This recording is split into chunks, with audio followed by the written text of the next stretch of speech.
ਉਹਨਾਂ ਨੂੰ ख्वाब नहीं ਉਹ ਸੌਣ ਦਿੰਦੇ ਰਾਤਾਂ ਨੂੰ ਕਿ ਜਿਨ੍ਹਾਂ ਦੇ ਨੀ ਆਸ-ਪਾਸ ਨੀਂਦ ਘੁੰਮਦੀ, ਜਿਨ੍ਹਾਂ ਦੀਆਂ ਪੈੜਾਂ ਵਿੱਚ ਜ਼ਿੱਦ ਰੰਗੀ ਮਿੱਟੀ ਹੋਵੇ, ਉਹਨਾਂ ਦੇ ਹੀ ਪੈਰ ਕਾਮਯਾਬੀ ਚੁੰਮਦੀ। ਸਤਿ ਸ਼੍ਰੀ ਅਕਾਲ, ਨਮਸਕਾਰ। ਅੱਜ ਦਾ ਦਿਨ ਸਿਰਫ ਇਸ ਕੌਨਕਲੇਵ ਨੂੰ ਸਮਰਪਿਤ ਨਹੀਂ, ਇਹ ਇੱਕ ਸੋਚ ਹੈ, ਇੱਕ ਟੀਚਾ ਹੈ ਤੇ ਇੱਕ ਸੁਪਨਾ ਹੈ। ਪੰਜਾਬ ਅਸੀਂ ਕਿਵੇਂ ਦਾ ਦੇਖਣਾ ਚਾਹੁੰਦੇ ਹਾਂ? ਇੱਕ ਐਸਾ ਪੰਜਾਬ ਜਿੱਥੇ ਰਾਜਨੀਤੀ ਸਿਰਫ ਕੁਰਸੀ ਤੱਕ ਸੀਮਿਤ ਨਾ ਹੋਵੇ, ਪਰ ਜ਼ਿੰਮੇਵਾਰੀ, ਇਮਾਨਦਾਰੀ ਤੇ ਸੇਵਾ ਦਾ ਰੂਪ ਹੋਵੇ। ਜਿੱਥੇ ਹਰ ਇੱਕ ਲਈ ਸੁਨਹਿਰੇ ਤੇ ਨਵੇਂ ਮੌਕੇ ਪੈਦਾ ਹੋਣ, ਜਿੱਥੇ ਸੰਘਰਸ਼ ਦੀ ਪਹਿਚਾਨ ਨਾ ਹੋਵੇ, ਸਗੋਂ ਬਰਕਤ ਦੀ ਮਿਸਾਲ ਹੋਵੇ। ਤੇ ਸਭ ਤੋਂ ਵੱਡੀ ਗੱਲ, ਜਿੱਥੇ ਹਰ ਨਾਗਰਿਕ ਨੂੰ ਇਹ ਮਹਿਸੂਸ ਹੋਵੇ ਕਿ ਇਹ ਪੰਜਾਬ ਮੇਰਾ ਹੈ ਤੇ ਮੈਂ ਪੰਜਾਬ ਦੀ, ਪੰਜਾਬ ਮੇਰੀ ਜ਼ਿੰਮੇਵਾਰੀ ਹੈ। ਅੱਜ ਦਾ ਦਿਨ ਸਮਰਪਿਤ ਹੈ ਉਹਨਾਂ ਨੂੰ ਜੋ ਪੰਜਾਬ ਦੀ ਬਾਗਡੋਰ ਆਪਣੇ ਹੱਥਾਂ 'ਚ ਲੈ ਕੇ ਅੱਗੇ ਵਧਣਗੇ ਅਟੁੱਟ ਵਿਸ਼ਵਾਸ ਨਾਲ ਤੇ ਹਰ ਇੱਕ ਸੋਚ ਨੂੰ ਮੁਕੰਮਲ ਕਰਨ ਦੇ ਹੌਸਲੇ ਨਾਲ।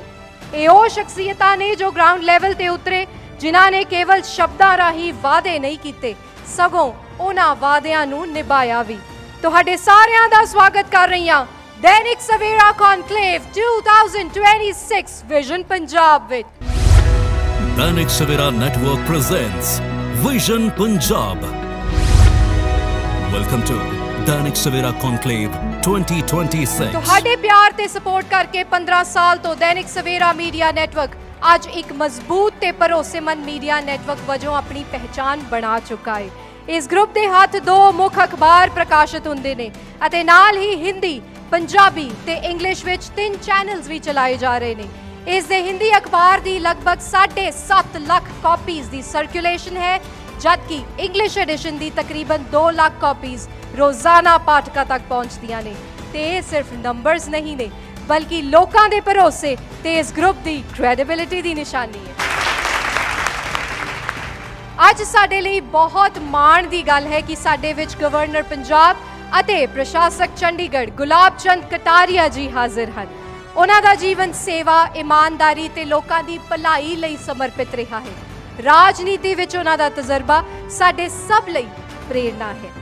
ਆਓ ਹੁਣ ਇੱਕ ਵਾਰ ਮਾਨਯੋਗ ਗਵਰਨਰ ਪੰਜਾਬ ਤੇ ਪ੍ਰਸ਼ਾਸਕ ਚੰਡੀਗੜ੍ਹ ਸ਼੍ਰੀ ਗੁਲਾਬ ਚੰਦ ਕਟਾਰੀਆ ਜੀ ਦੇ ਮੁਕੰਮਲ ਸਿਆਸੀ ਸਫ਼ਰ ਵੱਲ ਨਿਗਾਹ ਮਾਰ ਲੈਂਦੇ ਹਾਂ। ਭਾਰਤ ਦੀ ਰਾਜਨੀਤੀ ਦਾ ਇੱਕ ਐਸਾ ਚਿਹਰਾ ਜਿਸ ਨੇ ਮੇਵਾੜ ਦੀ ਧਰਤੀ ਤੋਂ ਉੱਠ ਕੇ ਦੇਸ਼ ਦੇ ਵੱਡੇ ਸੰਵਿਧਾਨਿਕ ਅਹੁਦਿਆਂ ਤੱਕ ਦਾ ਸਫ਼ਰ ਤੈਅ ਕੀਤਾ, ਜਿਸ ਦੀ ਪਹਿਚਾਨ ਇੱਕ ਸਖਤ ਪ੍ਰਸ਼ਾਸਕ ਅਤੇ ਜ਼ਮੀਨੀ ਧਰਾਤਲੀ ਲੀਡਰ ਵਜੋਂ ਹੁੰਦੀ ਹੈ। ਉਹ ਨਾਮ ਹੈ ਗੁਲਾਬ ਚੰਦ ਕਟਾਰੀਆ। ਇਹਨਾਂ ਦਾ ਜਨਮ 13 ਅਕਤੂਬਰ 1944 ਰਾਜਸਮੰਦ, ਰਾਜਸਥਾਨ ਵਿੱਚ ਹੋਇਆ। ਕਟਾਰੀਆ ਜੀ ਨੇ ਭੂਗੋਲ ਵਿੱਚ MA ਅਤੇ ਕਾਨੂੰਨ ਦੀ ਪੜ੍ਹਾਈ ਕੀਤੀ ਅਤੇ LLB ਦੀ ਪੜ੍ਹਾਈ ਕੀਤੀ। ਇੱਕ ਅਧਿਆਪਕ ਵਜੋਂ ਕੈਰੀਅਰ ਸ਼ੁਰੂ ਕਰਨ ਵਾਲੇ ਕਟਾਰੀਆ ਜੀ ਨੇ 1977 ਵਿੱਚ ਪਹਿਲੀ ਵਾਰ ਉਦੈਪੁਰ ਤੋਂ ਵਿਧਾਇਕ ਬਣ ਕੇ ਸਰਗਰਮ ਰਾਜਨੀਤੀ ਵਿੱਚ ਕਦਮ ਰੱਖਿਆ। ਰਾਜਸਥਾਨ ਦੀ ਗੱਲ ਕਰੀਏ ਤਾਂ ਇਹ ਕੁੱਲ 9 ਵਾਰ ਵਿਧਾਇਕ ਰਹੇ ਅਤੇ 1 ਵਾਰ ਸੰਸਦ ਮੈਂਬਰ ਵਜੋਂ ਚੁਣੇ ਗਏ, ਪਰ ਇਹਨਾਂ ਦੀ ਅਸਲੀ ਪਹਿਚਾਣ ਰਾਜਸਥਾਨ ਦੇ ਗ੍ਰਹਿ ਮੰਤਰੀ ਵਜੋਂ ਬਣੀ। ਇਹ ਸਿੱਖਿਆ ਮੰਤਰੀ, ਗ੍ਰਹਿ ਮੰਤਰੀ, ਵਿਰੋਧੀ ਧਿਰ ਦੇ ਨੇਤਾ ਵਜੋਂ ਆਪਣੀਆਂ ਕਈ ਲੋਕਪੱਖੀ ਸੇਵਾਵਾਂ ਨਿਭਾਉਂਦੇ ਰਹੇ। ਸਾਲ 2023 ਵਿੱਚ ਉਹਨਾਂ ਦੇ ਲੰਬੇ ਸਿਆਸੀ ਤਜਰਬੇ ਨੂੰ ਦੇਖਦੇ ਹੋਏ ਕੇਂਦਰ ਸਰਕਾਰ ਨੇ ਉਹਨਾਂ ਨੂੰ ਅਸਮ ਦਾ ਰਾਜਪਾਲ ਨਿਯੁਕਤ ਕੀਤਾ ਅਤੇ 31 ਜੁਲਾਈ 2024 ਤੋਂ ਪੰਜਾਬ ਦੇ ਰਾਜਪਾਲ, ਚੰਡੀਗੜ੍ਹ ਦੇ ਪ੍ਰਸ਼ਾਸਕ ਵਜੋਂ ਕੰਮ ਸੰਭਾਲਦੇ ਹੋਏ ਇਹਨਾਂ ਨੂੰ ਅੱਜ 620 ਦਿਨ ਹੋ ਚੁੱਕੇ ਨੇ। ਇਹਨਾਂ ਵੱਲੋਂ ਬਤੌਰ ਰਾਜਪਾਲ ਸਰਹੱਦੀ ਸੂਬੇ ਪੰਜਾਬ ਵਿੱਚ ਨਸ਼ਿਆਂ ਦੇ ਕਹਿਰ ਪ੍ਰਤੀ ਲੋਕਾਂ ਨੂੰ ਜਾਗਰੂਕ ਕਰਨ ਵਾਸਤੇ ਬਹੁਤ ਸਾਰੀਆਂ ਕਾਰਵਾਈਆਂ ਕੀਤੀਆਂ ਗਈਆਂ, ਜਿਨ੍ਹਾਂ ਵਿੱਚ ਨਸ਼ਿਆਂ ਵਿਰੁੱਧ ਕੀਤੀਆਂ ਗਈਆਂ 3 ਪੈਦਲ ਯਾਤਰਾਵਾਂ ਵੀ ਸ਼ਾਮਿਲ ਨੇ, ਜਿੱਥੇ ਇਹਨਾਂ ਨੇ ਲਗਭਗ ਸਾਰੇ ਸਰਹੱਦੀ ਜ਼ਿਲ੍ਹਿਆਂ ਵਿੱਚ ਸੈਂਕੜੇ ਕਿਲੋਮੀਟਰ ਪੈਦਲ ਤੁਰ ਕੇ ਨੌਜਵਾਨਾਂ ਨੂੰ ਜਾਗਰੂਕ ਕੀਤਾ। ਅੱਜ ਦੈਨਿਕ ਸਵੇਰਾ ਦੇ ਵਿਹੜੇ ਪਹੁੰਚੇ ਪੰਜਾਬ ਦੇ ਮੌਜੂਦਾ ਹਾਲਾਤਾਂ ਨਾਲ ਚੰਗੀ ਵਾਕਫੀਅਤ ਰੱਖਦੇ ਪੰਜਾਬ ਦੇ ਰਾਜਪਾਲ ਗੁਲਾਬ ਚੰਦ ਕਟਾਰੀਆ ਜੀ ਕੋਲੋਂ ਜਾਣਾਂਗੇ ਇਹਨਾਂ ਦਾ Punjab vision. Dainik Savera network presents vision Punjab. Welcome to Dainik Savera conclave 2026।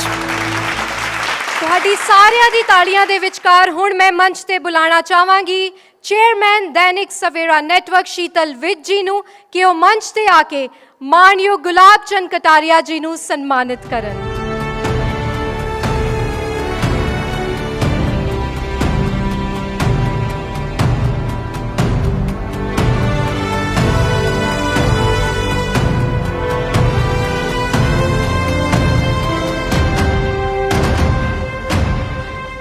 Sir बहुत बहुत स्वागत है आपका दैनिक सवेरा के मंच पर, कॉन्क्लेव में, विजन पंजाब में। दैनिक सवेरा परिवार का बहुत बहुत धन्यवाद। सर ਤੁਹਾਡਾ ਸਿਆਸਤ ਦੇ ਵਿੱਚ ਬਹੁਤ ਵੱਡਾ ਤਜਰਬਾ ਰਿਹਾ ਹੈ ਤੇ ਇੱਥੇ ਤੁਸੀਂ ਦੋਹਰੀ ਜ਼ਿੰਮੇਵਾਰੀ ਨਿਭਾ ਰਹੇ ਹੋ, ਪੰਜਾਬ ਦੇ ਰਾਜਪਾਲ, ਚੰਡੀਗੜ੍ਹ ਦੇ ਪ੍ਰਸ਼ਾਸਕ ਦੇ ਤੌਰ ਤੇ। ਕਿਵੇਂ ਦਾ ਤੁਹਾਡਾ ਅਨੁਭਵ ਤਜਰਬਾ ਰਿਹਾ ਇੱਥੇ? चंडीगढ़ और पंजाब में आने के बाद मुझे कई बातें यहाँ बहुत अच्छी लगी। एक तो ये चंडीगढ़ जिस ढंग से बसाया गया और उसके बाद के लोगों ने भी इसको वैसा का वैसा मेंटेन रखा। सामान्यतः जब शहर की बसावट होती है तो अच्छे होते हैं, लेकिन बाद में उसको संभाल नहीं पाने के कारण से वही शहर जो है ना वो बिगड़ जाता है। यहाँ इतनी लंबी यात्रा के बाद भी यहाँ का जो स्ट्रक्चर है वो काफ़ी अच्छा है। मैं सोचता हूँ कि अभी देश में नहीं दुनिया में भी शायद इसका जैसा अच्छा सुंदर शहर, केवल शहर ही नहीं, यहाँ के आदमी भी बहुत सुंदर और अच्छे हैं। जो कुछ मैंने देखा, इतने अनुभवशाली लोग यहाँ रिटायर्ड पर्सन रहते हैं जो शायद किसी शहर को उपलब्ध नहीं हुए हैं।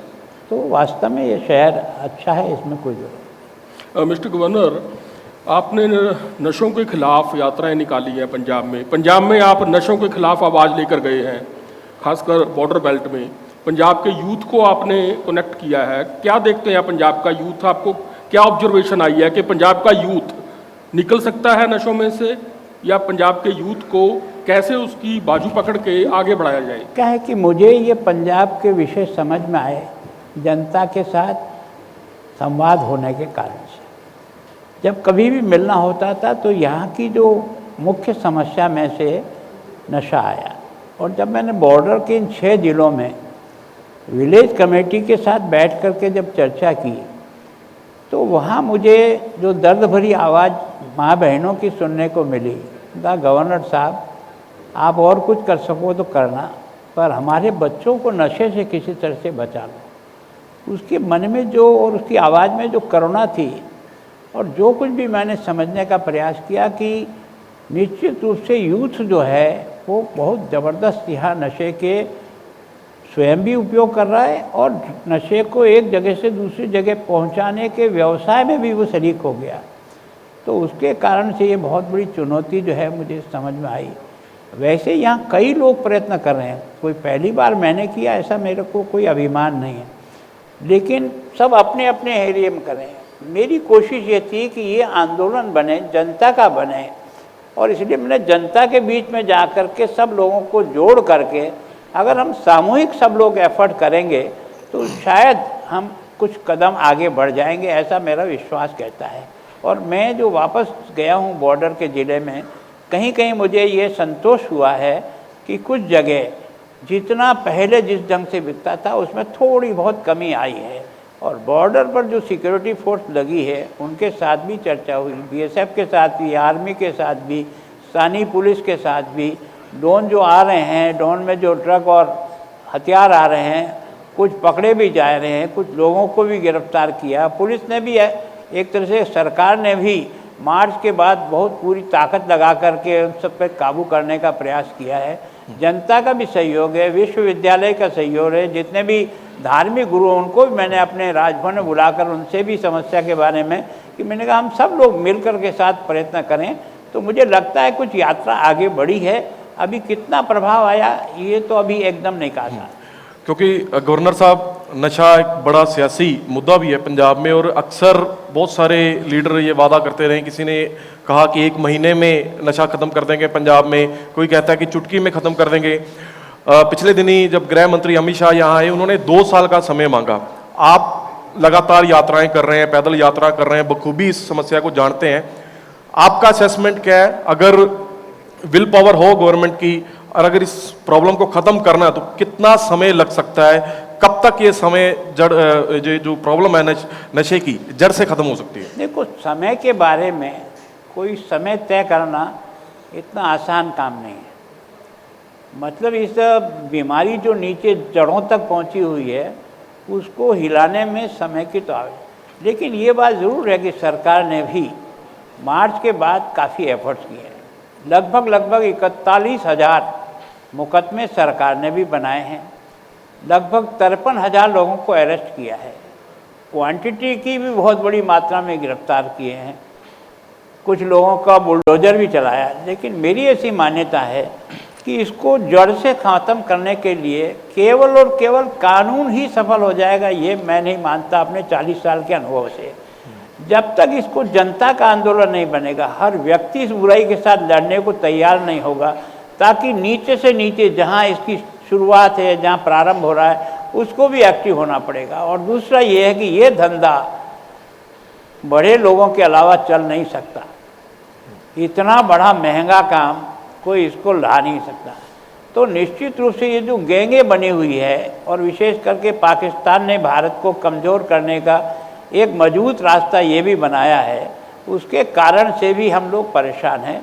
तो मैं ये तो नहीं कह सकता हूँ, मैं पर इतना ज़रूर कह सकता हूँ कि थोड़ा लोगों में जागृति आई है, माँ बहनों में भी आई है, तो कुछ तो उसमें कंट्रोल हो रहा है। मैं कहता हूँ कि सफलता की ओर जब बढ़ना है तो 4 कदम ही चलो, 4 तो कम पड़ेंगे। केवल ये सोच के बैठ जाना कि कब होगा कब होगा, ये सोचते सोचते तो उम्र निकल जाएगी। प्रयत्न करिए, आज नहीं कल सफलता मिलेगी। गवर्नर साहब, आपने कहा पहले यात्रा की सिचुएशन अलग थी, दोबारा यात्रा की सुधार नजर आया थोड़ा बहुत। अब अगर आपकी दोबारा तीसरी यात्रा पंजाब में होगी ड्रग्स के खिलाफ या और कुछ चीज़ों के खिलाफ, एक सवाल ये, और दूसरी चीज़ ये कि जहां पे भी बीजेपी के लीडर हैं वो गवर्नर हैं, और पंजाब एक एक्सेप्शनल स्टेट है कि पंजाब के गवर्नर की और पंजाब के सीएम की इक्वेशन दोस्ती बड़ी अच्छी नजर आती है स्क्रीन पर या मीडिया में, पब्लिक गैदरिंग में, नहीं तो हर जगह पे एक टकराव, एक टसल नजर आती है। इसका क्या कारण है? कैसे ये इक्वेशन ठीक हुई, जबकि आपसे पहले जो गवर्नर थे उनका टकराव रहा? पर गुलाबचंद कटारिया से ये देखने में आता है कि सरकार की या सीएम की इक्वेशन बहुत अच्छी है। मेरी ऐसी मान्यता है, मैं शुरू से रहा हूँ कि विषय को समझने के लिए और विषय की हल निकालने के लिए बैठना अगर प्रारंभ करेंगे तो समस्या का बहुत कुछ हल टेबल पे निकल सकता है। हमारी विचारधारा अलग हो सकती है, लेकिन काम तो दोनों को जनता का ही करना है ना। काम जिसका करना उसमें किसी भी भिन्नता नहीं हो सकती। काम के करने के तरीके में सोच अलग अलग हो सकता है। तो मैंने कोशिश की कि जो मुझे समझ में नहीं आया मैंने उनको अपने यहीं बुला लिया कि मेरे को इस विषय में थोड़ा सा आपसे मेरी राय भिन्न है। और विशेष करके समस्या किस में आती है? वाइस चांसलर की नियुक्ति में आती है, क्योंकि दोनों दो तरफ से तो मैंने उनको कहा कि मेरा कोई वाइस चांसलर नहीं बनने वाला। मैं चाहता हूं कि जो भी सिलेक्शन कमेटी है तीनों अच्छे लोगों को सेलेक्ट करे, ताकि उनमें से छांटने में कोई भी सेलेक्ट हो जाए कोई दिक्कत नहीं। पर पहले से ही हम अगर खराब 2 को डाल करके 1 को अच्छा लाएंगे तो वही सेलेक्ट हो जाएगा, वो तरीका ठीक नहीं है। ये अधिकार क्षेत्र आपने सीएम को दे दिया कि वीसी लगाने हैं तो आप तय कर लो कौन से आपको सूट करते हैं। तो मैं तो साधारण उनसे बात कर लेता हूँ, कभी कभी उनकी चॉइस होती है कि ये बनाया जाए। मैं भी पता करता हूँ कि व्यक्ति तो ठीक है, तो मेरी तरफ से कोई अड़ंगा उसमें नहीं अड़ाता हूँ। मुझे किसी में समझ में आता है कि ठीक नहीं है तो मैं उनको बुला करके उसके बारे में उनसे चर्चा करता हूँ। देखो मेरा ऐसा सोच है, इस कारण से है, ये है, तो मैं सोचता हूँ बहुत कुछ हो जाता। सरकारी कुछ फाइल भी आती है और कोई विचार भिन्नता होती है, कोई ऐसा मामला आता है तो कोशिश करते हैं बैठ कर, और उसमें से भी नहीं होता तो चलो इसको किसी कानूनी राय ले लें, और कानूनी राय को आप भी समझ लो, मैं भी समझ लेता हूँ, और फिर सामान्यतः पालन हो जाता है। भगवंत मान साहब से बातचीत होती रहती है आपकी फोन पे? मेरे से छोटे हैं, लेकिन मैं सोचता हूं कि मैंने शुरू से ही उनके साथ कई मीटिंगें की है, कई कार्यक्रमों में हम साथ मिले हैं, एक दूसरे का मान सम्मान करते हैं। पारिवारिक कार्यक्रम में भी मैं भी गया हूं, वो भी आए हैं। तो मैं सोचता हूं मिलकर के काम करेंगे तो स्टेट का भला होगा। अगर हमारी 2 भिन्न राय चलेगा तो हमारा ईगो भले संतुष्ट हो सकता है, पर नुकसान तो स्टेट का होगा। बड़ी अच्छी बात आपने गवर्नर साहब कही कि मिलके काम करना पड़ेगा। और क्योंकि हम नशे के मुद्दे पर चर्चा कर रहे थे, एक और शिकायत पंजाब में लॉ एंड ऑर्डर की स्थिति को लेकर भी है और बहुत सारी पॉलिटिकल पार्टियों के नुमाइंदे आपके पास लगातार शिकायत लेकर के आ रहे हैं। आप इस प्रॉब्लम को कैसे देख रहे हैं, इसका हल कैसे देख रहे हैं, और पंजाब गवर्नमेंट के साथ आपका इस खास तौर पे लॉ एंड ऑर्डर की स्थिति को लेकर के कैसा राब्ता चल रहा है अभी? देखो, निश्चित रूप से पंजाब के कानून व्यवस्था की स्थिति को कोई भी अच्छा नहीं कह सकता। मैं स्वयं भी नहीं कहता हूँ, कई बार कहता हूँ कि निश्चित रूप से ये हमारे लिए सबसे बड़ी चुनौती है। और यहाँ जो गैंगवार चल रही है और जो बाहर से या जेल से जो ऑपरेट कर रहे हैं, उसके बारे में हमको सामूहिक एफर्ट करने चाहिए। मैंने कई बार उनके डीजी और उनके अधिकारियों के साथ भी बुला कर चर्चा की। जहाँ कुछ घटना हुई है वहाँ के एक तरह से वहाँ का जो डीसी है उसके साथ, वहाँ के एसपी अधिकारियों के साथ भी समझने का प्रयास किया। मैं सोचता हूँ घटना हो जाने के बाद अधिकांश में हम सफल हुए उन लोगों को पकड़ने तक में, लेकिन घटना जो जिस तरह से घट रही है वो सारे देश में एक मैसेज भेज रही है कि पंजाब में लॉ एंड ऑर्डर ठीक नहीं है। और जब किसी भी राज्य के विकास के लिए सबसे पहली आवश्यकता कोई है तो वो है कानून व्यवस्था। वो यहाँ चुनौती बनी हुई है। अब तो चुनौती पंजाब के साथ मेरी चंडीगढ़ में भी आ गई। पिछले 2 महीनों में जो चंडीगढ़ में घटना हुई है उसने हमको भी एक तरह से बहुत कुछ काम करने के लिए मजबूर किया है कि अगर ये जनता के मन में ये भय बैठ जाए, और यहाँ तो 5,000 और 7,000 में आदमी मिल जाता है जो कहीं भी पटाखा फोड़ देता है। तो ये जो पटाखे फोड़ने वाले कोई बहुत अधिक शातिर नहीं है, लेकिन एक भय क्रिएट करके कैसे कैसे आपस में टकराव हो जाए, अशांति कैसे फैले, ये जो उनका मकसद है उसको जो है ना यहाँ बहुत ही कठोरता से करना पड़ेगा। कर रही है पंजाब की सरकार और हमारी सरकार ने भी कोशिश की। गवर्नर साहब, आपने शुरुआत में कहा कि सिटी ब्यूटीफुल, बहुत खूबसूरत शहर है। 2 चीजें यहाँ पे बहुत लगातार हो रही हैं। एक तो गैंग वॉर्स का भी आपने जिक्र किया, कुछ टारगेट किलिंग भी हुई, और एक बड़ी चर्चा निकल के आ रही है कि चंडीगढ़ में भी ड्रग्स बहुत हो गया है। चंडीगढ़ में बहुत सारे क्लब्स हैं या ऐसी जगह हैं जहाँ पे नशे की सर्कुलेशन है। इन चीज़ों को लेकर आप कस्टोडियन हैं, आप कैसे देख रहे हैं? क्या इसके लिए लाइन ऑफ एक्शन आपको लगता है कि ज़रूरत है? देखो, हमने चंडीगढ़ में भी नशे की जो है प्रवृत्ति यहाँ भी कई कॉलोनियों में दिखाई देती है। लोगों के द्वारा भी सूचना मिलती है और हमारे सोर्स से भी पता लगता है कि कुछ छोटी छोटी ड्रग्स की ऐसी जो है ना दुकानें या ऐसा स्थान बने हुए हैं जहाँ बिकते हैं। हम प्रयास करके उनको पकड़ने का प्रयास करते हैं, है ना, एक तरह से छापामारी भी करते हैं, लेकिन अभी हम 100% उस पर काबू पा गए हो ये अभिमान अभी हमारे पास नहीं है।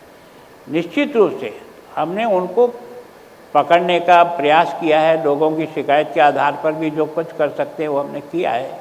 तो मैं सोचता हूँ कि हमारे लिए भी पंजाब के साथ साथ चंडीगढ़ में भी ऐसा है नशा एक, और नशा में विशेष करके जो चिट्ठा और ये जो बिकते हैं, और विशेष करके यहाँ जो आता है जो दवाइयाँ मिलती है जिस दुकान पे, वो भी ड्रग का एक आधार बन रहा है। और जो हमारी नशा मुक्त केंद्र है वहाँ जो दवाइयाँ सरकार सप्लाई करती है, कई बार वहाँ से भी एक तरह से वो लोगों के नशे के लिए भी निकल जाती है। तो प्रयत्न तो किया है कि काबू किया जाए, लेकिन ये कुछ ऐसी कमजोरियां हैं जिनके कारण से अभी हम एकदम ये नहीं कह सकते कि हमने 100% इस पर काबू कर लिया। तो बिल्कुल सर, पंजाब और चंडीगढ़ में ड्रग्स हो गए, लॉ एंड ऑर्डर हो गया, ये चैलेंजेस हैं, चुनौतियां हैं आपके सामने, जिसको लेकर आप लगातार प्रयत्न कर रहे हैं। मैं चंडीगढ़ टूरिज्म की बात करूं तो क्या पॉसिबिलिटीज़ आपको नज़र आती हैं? आपने कहा सिटी ब्यूटीफुल, प्लान तरीके से ये शहर बना हुआ है, लोगों ने मेंटेन भी किया है, लेकिन टूरिज्म को लेकर आपको लगता है कि और काम होने की ज़रूरत है? देखो, मैं सोचता हूँ मैंने यहाँ सबसे पहले जो काम किया है कि यहाँ की पब्लिक के साथ मेरा मिलना जुलना होता रहे, ताकि मुझे नीचे से फीडबैक ठीक तरह से आ जाए। लोगों की समस्या क्या है, जब तक उनसे मिलोगे नहीं, समस्या को समझ नहीं पाओगे। तो जनता के साथ मिलने का प्रयास किया। फिर मैंने मेरे सारे अधिकारियों का कि बुधवार के दिन 10 बजे से लेकर 1 बजे तक केवल और केवल जनता की सुनवाई करो, और पहले नोट करा के आए किससे मिलने के लिए वो नीचे आ रहा, रिकॉर्ड बनाओ, और फिर मिल करके गया तो उसको रिकॉर्ड में रखो कि कौन कौन सी समस्या वो लेकर के आया, उसमें से कितनी समस्या जो हल कर दी और कौन कौन सी चीज़ पेंडिंग रहेगी। मैंने कलेक्टर को भी, यहाँ के डीसी को, एसएसपी को और कमिश्नर को 3 दिन सप्ताह में जन सुनवाई करनी है, हमेशा 11 से 12 तक, लेकिन 12 से 1 मिनट बाद भी नहीं करनी है, ताकि सरकारी कोई काम भी सफ़र नहीं करे और समय का भी उपयोग हो और अधिक से अधिक लोगों को आपको राहत मिले। तो ये जो समस्याएं यहाँ जो समझ में आई, उसका कारण है ये जो हम पब्लिक के साथ जिस प्रकार से संवाद कर रहे हैं, उसमें कई समस्या समझ में आई है, जिसके कारण से हमने उनको हल करने का प्रयास किया, लोगों को थोड़ा सा संतुष्टि लेवल बढ़ाने का प्रयास किया है। वरुण साहब, आप चंडीगढ़ के यूनियन टेरिटरी के भी एडमिनिस्ट्रेटर हैं, मैं एडवांटेज भी थोड़ा चाहूँगा। एक यहाँ पर 32 सेक्टर हॉस्पिटल है, वहाँ से अम्बाला की तरफ फ्लाईओवर का इशू बहुत सालों से चल रहा है, कुछ संस्थाएं हाई कोर्ट में चली गई, उसकी लंबाई कम कर दी गई है। अब जो सुनने में आ रहा है कि वो शायद 1.6 किलोमीटर सैंक्शन हो गया है 200 करोड़ उसका, उसके बारे में सर कुछ बता सकते हैं आप? किसके बारे में?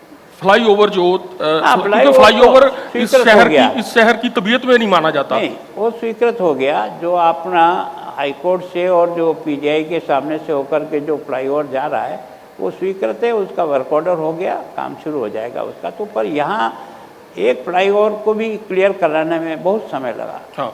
यहाँ क्या है कि हेरिटेज के कारण से और कई कारणों से हमको बड़ी आसानी से स्वीकृति मिलती नहीं है। पर अभी हमने एक बाईपास जो है ना 19 किलोमीटर का जो स्वीकृत कराया केंद्र सरकार से 6 लेन, तो एक बार पूरी की पूरी रिंग रोड जो है ना वो चंडीगढ़ की बन जाएगी, तो कई ट्रैफिक जो हमारे अंदर आता है वो सीधा बाहर से निकल जाएगा। पर उसको बनने में 2-2.5 साल अभी लगेंगे, तब जाकर के ये समस्या रिंग रोड वाली जो है ये भी ख़त्म हो जाएगी। और ये जो पीजीआई और यहाँ जो सबसे ज़्यादा ट्रैफिक का कंजेशन है, ये फ्लाईओवर के हमको स्वीकृति मिल गई। 1-2 अंडरपास के लिए भी स्वीकृति के लिए प्रयास कर रहे हैं कि वो भी हमको मिल जाए। एक रेलवे का अंडरपास कई लंबे समय से मांग थी, तो हमने वो पैसा जमा करा दिया, रेलवे ने भी उसकी स्वीकृति कर दी। तो ऐसी जो समस्या हमारे ध्यान में आती है, हम उसको हल करने का प्रयास करते हैं। तो ये जो 2-3 आपने काम, बड़े काम है, वैसे मेरे ख्याल से आप दैनिक सवेरा के मंच पे आपने बताया है, काफ़ी चीज़ें तो पब्लिक डोमेन में नहीं भी थी, जैसे अंडरपाथ है रेलवे का, ये जल्दी स्टार्ट होने वाले हैं जी? क्योंकि चंडीगढ़ में क्या होता है सर, लोगों को ये रहता है कि ये अनाउंस हो गया तो कोई ना कोई एनजीओ या कोई उस पर ऑब्जेक्शन कर देता है, वो फिर लटक जाता है। सामान्यतः यहाँ की क्या है कि जो मेडिकल की सुविधाएं हैं वो पीजीआई पर इतनी अधिक वर्कलोड है कि वहाँ एक तरह से लगता है मेला लग रहा है, आउटडोर नहीं दिखाई देता है, एक तरह से पब्लिक मेला है। तो उसकी भीड़ को कम करने के लिए हमने हमारे मेडिकल को भी साधनों से परिपक्व किया है, जिसके कारण से हम यहाँ रोक सकें। अब आप हमारा मेडिकल कॉलेज को भी कभी जाके आप देखेंगे तो हमने कुछ सुधार किया, उसके कारण से वहाँ लोगों को, जितनी भी हमारी 48 डिस्पेंसरियाँ हैं उनको भी हमने वेल इक्विप किया, ताकि उस बस्ती के लोगों को छोटी छोटी बातों के लिए यहाँ भागना ना पड़े। तो उसकी जांच से लेकर के उसके सब प्रकार का प्रारंभिक ट्रीटमेंट वहाँ हो सकता है। हमने पहली बार प्रयत्न किया है कि आउटडोर जो है वो केवल और केवल सवेरे के समय में नहीं, तो सायंकाल भी आउटडोर लगे, जिसके कारण से जो लोग मजदूरी करके आते हैं या कभी कोई शाम को देर से घटना हो गई तो उनको सीधा लेकर के इमरजेंसी नहीं भागना पड़े, उनको सीधा कहीं न कहीं सुविधा मिल जाए। तो हमने प्रयत्न किया कि, और उसमें भी अब हमारा अनुभव अभी 15-20 रोज ही हुए हैं, लेकिन उसमें भी 250 के लगभग हमारा आउटडोर आने लगा है। इसका मतलब ये कि लोगों को उससे भी राहत मिली है। अभी हमने एक 23 करोड़ का हॉस्पिटल स्वीकृत कराया, उसका काम जल्दी शुरू हो जाएगा। हमने 1000 बेड का एक हॉस्पिटल नीति आयोग ने जो हमारी स्वीकृति की थी, मैं अभी केंद्रीय मंत्री से मिल के आया हूँ, उसके लिए हमने ज़मीन 10 एकड़ है ना फिक्स कर दी है, उसको लाने का प्रयास कर रहे हैं, ताकि सुपर स्पेशलिटी 500 बेड तो केवल और केवल महिला और बच्चों के लिए 500 बेड होंगे। 500 बेड वो रिजर्व रहेंगे, वो रिजर्व रहेंगे महिलाओं और बच्चों के लिए। अभी मिलेगा, अभी मिला नहीं है, प्रोसेस में चल रहा है। मैं केंद्रीय स्वास्थ्य मंत्री से मिल के आया हूँ, तो उन्होंने पॉजिटिव जवाब दिया, लेकिन स्वीकृत हो आएगा, उसके बाद हम इसको काम शुरू कर पाएंगे। सर, जब हम चंडीगढ़ के लोगों की सहूलतों की बात कर रहे हैं तो बड़ी देर से यहाँ के लोग एक सपना लेकर भी बैठे हैं, ट्राई सिटी में मेट्रो कब तक शुरू हो सकती है? वो क्या है कि मेट्रो एक अच्छी योजना है, इसमें कोई दो राय नहीं, पर यहाँ मेट्रो तब सफल होगी जब इसके आसपास के बड़े शहरों के साथ ये जुड़ेगा। केवल और केवल चंडीगढ़ की चार दीवारी के अंदर अगर आप मेट्रो बनाएंगे तो कॉस्ट तो आएगी बहुत अधिक, क्योंकि यहाँ हेरिटेज के कारण से सारी अंडरग्राउंड बनानी पड़ेगी और अंडरग्राउंड पर जो है ना खर्चा जो है ना वो बहुत आता है और उतना हमको आदमी नहीं मिलेगा। अगर हम मोहाली से, पंचकुला से, अम्बाला से और कुछ शहरों को जोड़ेंगे तो हमें पूरा एक तरह से ट्रैफिक मिलेगा। तो मेरी खट्टर साहब से बात हुई है कि मैंने कहा इसको मॉडल को आप चेंज करो ट्राई सिटी और के इस लिए। मॉडल को चेंज करके इस पर जो है ना अधिक से अधिक लोग आने जाने का कैसे रास्ता मिले। यहाँ हमको हर गली में मेट्रो जाए कोई ज़रूरी नहीं है, एक दो पॉइंट पर आकर के मेट्रो छोड़ दे और वहाँ से हमारी जितनी भी ये जो आजकल हमने इलेक्ट्रिक बसें लगाई है उनको कनेक्ट करेंगे ताकि सारे के सारे चंडीगढ़ में मेट्रो घूमें। ये नहीं होकर के दो तीन पॉइंट पर आ जाए जहाँ मेट्रो की आवश्यकता है, तो हमको विजिबल भी बढ़ेगी और दूसरा भी हमारे पैसों के दृष्टि से भी इतना अधिक खर्चा आएगा कि हम उसको चुका नहीं पाएंगे। पर ये योजना पाइपलाइन में है, मतलब आप इसको बदलाव करके मैंने दिया लेकर के आ है रहे हैं। उन्होंने और खट्टर साहब ने भी इसकी स्वीकृति दी है कि हम पंजाब और हरियाणा को जोड़ करके इसको फिजिबल कैसे बने ये बना करके प्रोजेक्ट को तैयार करेंगे, तो हम उस दिशा में आगे बढ़े। सर एक मैं आपके पड़ोस में सुखना लेक है जहां आपका घर है, लोक निवास है। आप राजस्थान में से ताल्लुक़ रखते हैं, असम में आपने काम किया है, चंडीगढ़ में, पंजाब में काम किया है। इन दोनों स्टेटों को आप वापस राजस्थान जाएंगे या कहाँ जाएंगे, दिल्ली जाएंगे, तो कैसे याद रखेंगे? सुखना याद आएगी? देखो क्या है कि आपके चंडीगढ़ के लिए और इस एरिया के लिए सुखना ही एक तरह से सबसे बड़ा पॉइंट है। हमारा भाग्य ये है कि हम पूरे जिलों की नगरी है, तो हमारे पास पूरा ही पश्चिम में एक कोने से लेकर दूसरे करते हैं। तो दूसरा क्या है कि आसाम के बारे में तो प्रकृति इतनी मेहरबान है कि हर 10-15 दिन में बारिश आती है, तो वहाँ फॉरेस्ट और जंगल है। लेकिन हरा भरा की दृष्टि से आज की तारीख में भी है ना, हमारा यहाँ का जो परसेंटेज है वो 51% हमारे यहाँ जो है ना जंगल का आता है, जो सामान्यतः कहीं 12% होगा, कहीं 15% होगा। तो हरियाली हमारे यहाँ है। सुखना लेक को जो है ना हम और भी कैसे इम्प्रूव करें, क्योंकि हमारे लिए सबसे बड़ा जो अगर कोई टूरिस्ट का अट्रैक्शन का अगर कोई आधार बन रहा है तो सुखना लेक बन रही है। उसके लिए हम अलग अलग तरह से, और इसका जो पीछे है वेटलैंड बनाने के बारे में हम रामसर साइट बनाने की दृष्टि से प्रोसेस में हैं।